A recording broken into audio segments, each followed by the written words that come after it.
جو 100% اعلی کار ہے یہود کا وہ پروٹیسٹنٹس ہیں. پروٹیسٹنٹزم یہود ہی نے پیدا کرایا تھا. یہود ہی نے یورپ کے اندر سود کا رواج شروع کروایا، ورنہ سود حرام تھا. وہاں پر بھی یوزری بھی اور کمرشل انٹرسٹ بھی دونوں حرام تھے. یہ یہودیوں نے کروایا. اور پھر پہلا بینک بنوایا ہے انگلستان کے اندر، بینک آف انگلینڈ. اور جو پوپ کے خلاف بغاوت کرائی تو پہلی بغاوت ہوئی انگلستان کے اندر، جو چرچ آف انگلینڈ علیحدہ ہو گیا پوپ سے. اور اسی کو یہودیوں نے قرار دیا یہ ہمارا ماڈرن اسرائیل ہے، یہ اسرائیل ہمیں دیا ہے گاڈ نے، یہ جو ہے برطانیہ. اس کے کچھ عرصے کے بعد یہی جو ہے ایکسوڈس ہوا ہے اور وہ امریکہ میں جا کے آباد ہوئے. لہذا امریکہ کو بھی جیوز نے کہا ہے دس از اندر اسرائیل، یہ ہے ہمارے اصل اسرائیل، ماڈرن اسرائیل یہ ہے.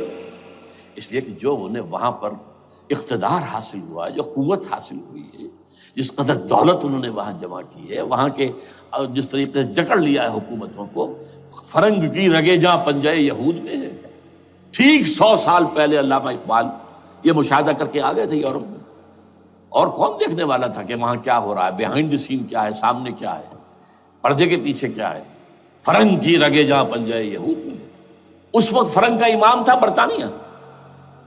یہ وہ سلطنت تھی جس پر سورج کبھی غروب نہیں ہوتا تھا. آج وہ فرنگ کا امام امریکہ ہے. یہ برطانیہ تو اب وہ جو ایک نظم ہے کہیں بچپن میں پڑھی تھی، London bridge is going down going down going down, اس کی مثال ہے. برطانیہ کی کوئی حیثیت ہی نہیں ہے، ورلڈ پاور کی حیثیت نہیں ہے. وہ تو چھوٹا بھائی اس نے بنا رکھا امریکہ نے اپنا، تو اس حیثیت سے جو ہے اس کی کوئی حیثیت ہے، ورنہ کوئی اور حیثیت نہیں. بہرحال ان دونوں میں یہ ہے کہ پیچھے ماسٹر مائنڈ، سازشی ذہن، پلاننگ، اسکیم ساری یہودیوں کی. اعلی کار امریکہ سب سے بڑھ کر، اس کے بعد برطانیہ.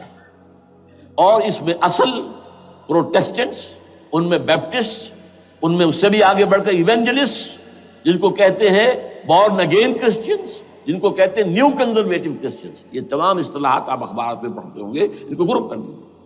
یہ اصل اعلی کار. ان کو ایک نیا نام دیا گیا ہے کرسچین زائنسٹ.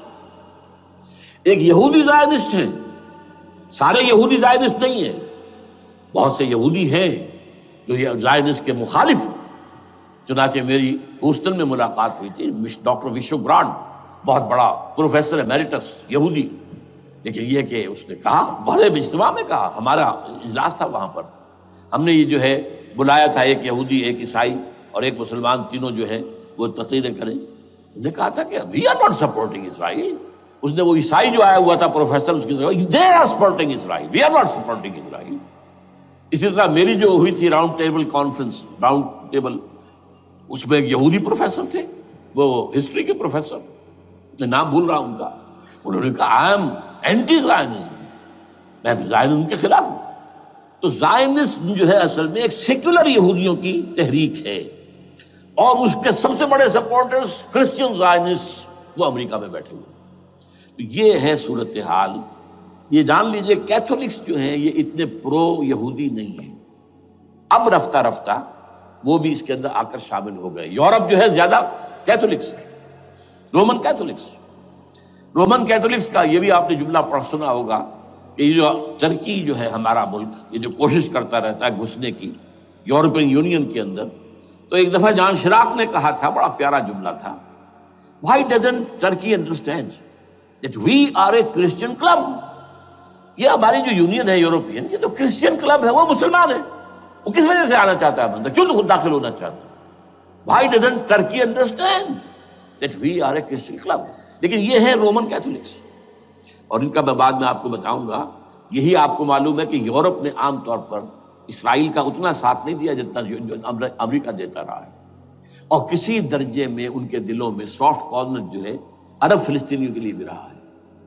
یہ معاملہ ایران کے بارے میں بھی رہا ہے، جس قدر اسٹرانگ ایکشن امریکہ لینا چاہتا ہے یہ جو ہے اس کے ساتھ نہیں ہے.